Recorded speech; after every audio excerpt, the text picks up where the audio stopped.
Hi friends, welcome back to my channel. Today's video is a fall collaboration video, which I will get into after the first project. For our first project, we will be starting with these 3 pieces of wood and we will be making a wood book stack. These pieces of wood are actually, I believe they are 2x6s. My husband actually did mill them down a little bit so that they were about roughly an inch thick. So I didn't want them to be super thick. I have done them in the past where I did 2x4s and they were just too thick. So he was very helpful to mill them down for me so that I got about an inch thick. And I'm going to be painting them white.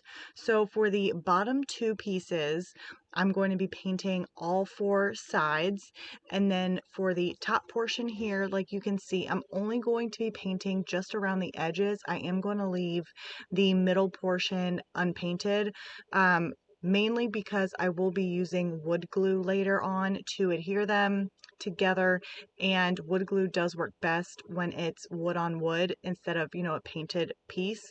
So that's why I was leaving those areas natural. So once it dried, then I am going to give it a really good sand so I can get as much distressing as I am looking for. And I did want to note also for the top piece, I did paint the entire top piece white, but I will be distressing that back as well and making sure it is all nice and smooth. For the wording on the book stack, I am going to be using stamps. I'm using the IOD stamps. I believe it's the letterpress set.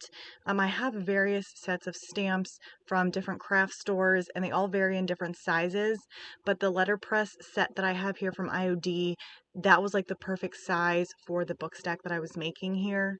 You can definitely use your Cricut machine or you can handwrite them, if you want, if you don't have stamps that you like, but I really like the look of these. They kind of are like more vintage looking, so I really liked how that aged look went with the distressed parts of the book stack.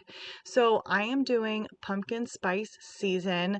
I am 100% on board with all things pumpkin and all things pumpkin spice when it comes to fall. So this one is near and dear to my heart. If anyone else agrees with me, then leave me an emoji in the comments, whether it's like a pumpkin or even like a coffee for the pumpkin spice. I'd love to know that you guys are also on board with the pumpkin spice for the fall time.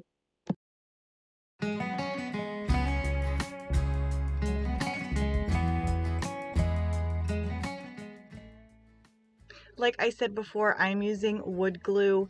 I'm using the Type Bond Quick and Thick wood glue to adhere these book stacks together. You can definitely use hot glue if you want. I just like the stability and the strength that the wood glue has when I'm using wood pieces. So I am going to layer them up. I am going to let it sit.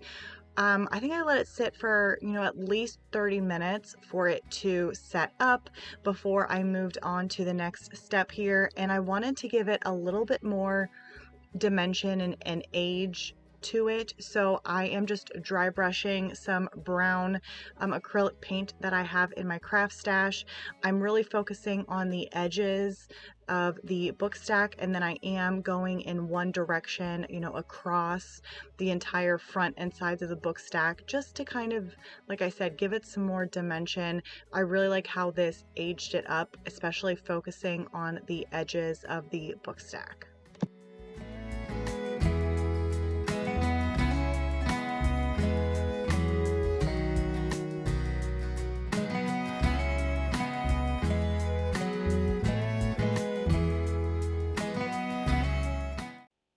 Now comes decorating the book stack. There are so many different ribbons out there, so you can really have fun with how you want to decorate it. I went with more of the neutral vibe for this book stack.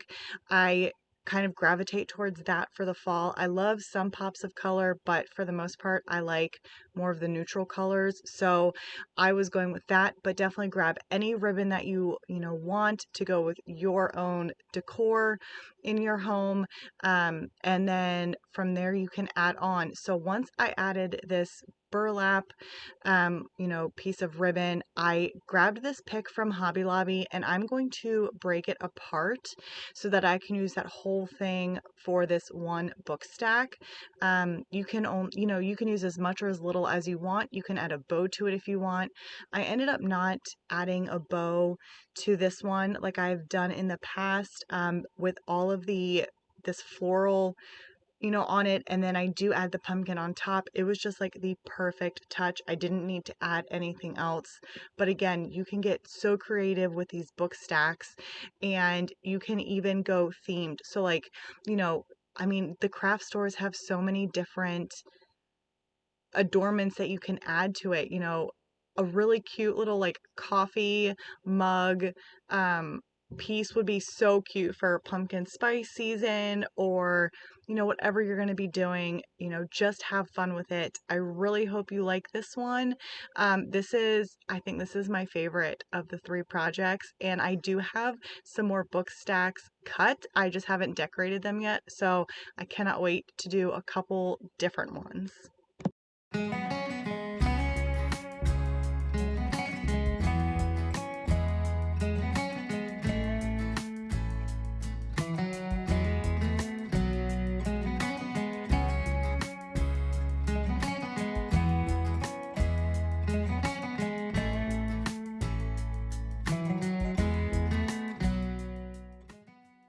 This fall collaboration video is an open collaboration hosted by the Creole Crafter and IB Dolled. So like I said, it is an open invitation, so anyone that would love to join, you can definitely add your videos to this playlist. I will have the link for both of the channels in the description, so you can check them out after this video. And we're going to hop right back into the projects. One of the requirements for this open playlist fall collaboration is incorporating your state flower into one of the projects. So for this project, I am going to be incorporating my state flower. I am in Florida, so our state flower is the orange blossom. This was quite challenging for me. It took me a while to figure out how I wanted to incorporate the state flower into one of my projects. I kind of harnessed the orange in the orange blossom for the fall projects, and I decided that I was going to trace out the state flower onto this rolling pin. I printed out this free image from Google, and I am using the carbon paper so that I can trace out the flower.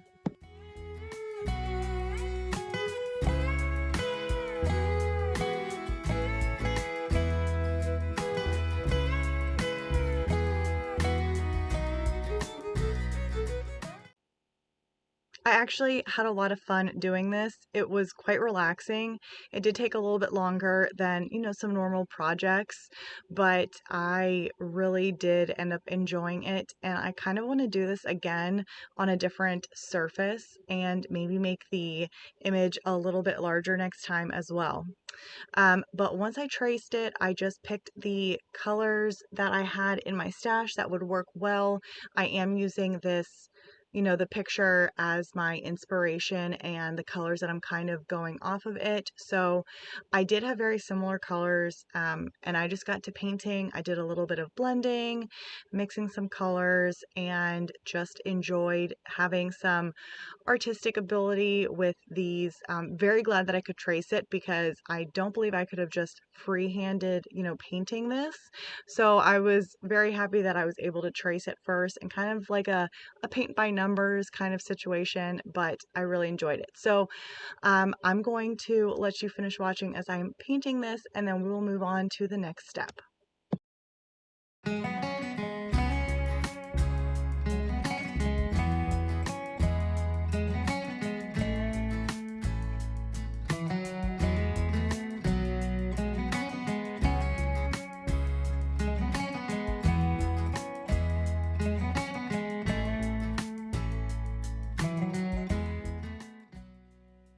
So for the handles, I'm actually using the same orange that I used for the oranges. I just kind of watered it down a little bit just so that it wasn't so bright of an orange. And then once it dried, I gave it a good distress. And then once everything was fully dry, I made sure that paint was really good and dry before I moved on to sealing it. And I just sealed it with polyacrylic. I did one good coat and I let that dry. This isn't food safe by any means, but I just wanted it to be protected. So I really hope that you guys enjoyed this one and that maybe you guys will also do a fun craft of your own with your estate flower.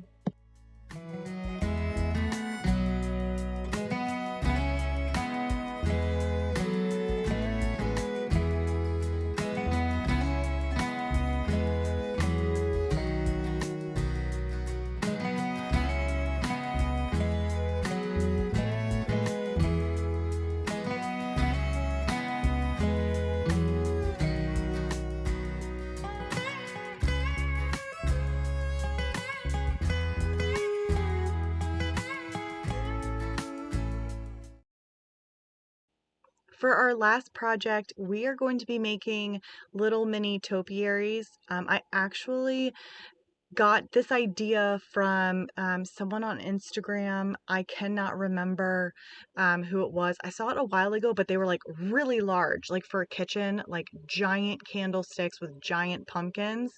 And I realized that I had these small wood candlesticks that I got from the thrift store, but they're definitely at craft stores.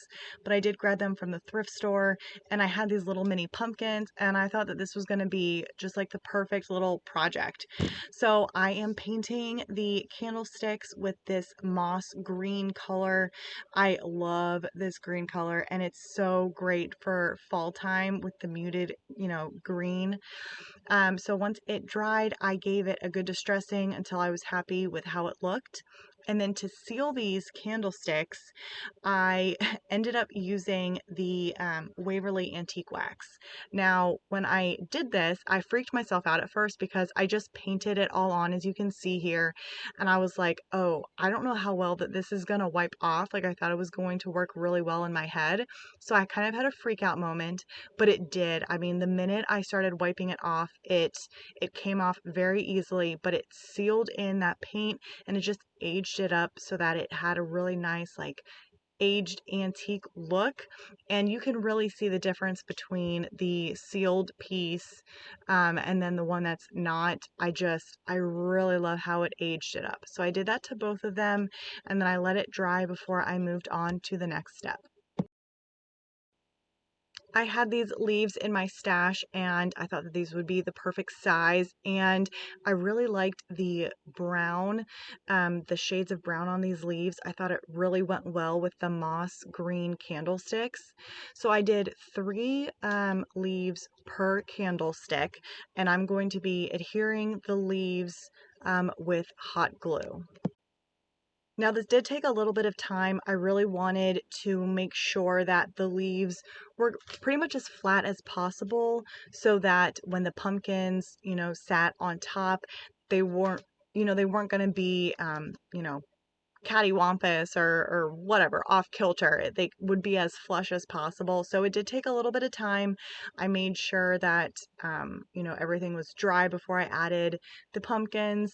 And then I did set the pumpkins on, but I realized it was kind of missing a little something. And also, I had added a little too much hot glue to the pumpkins to make sure that they stuck on the leaves. So you could kind of see that. So to remedy that, I did have some Spanish moss to fill, between the pumpkin and the leaves. Now for the Spanish moss, I really wish that I had like the brown Spanish moss, but all I had was this green one in my stash. And when I did go to the craft store for something else, the only bag that I could find was like $8. And I was like, I don't really think I can justify $8 for just this little bit that I'm going to need, because I really don't use it a lot on my crafts. But I do think that I would have preferred it if it was the brown Spanish moss. Let me know what you guys think. Does it look okay with the green, or would you have done the brown Spanish moss yourself?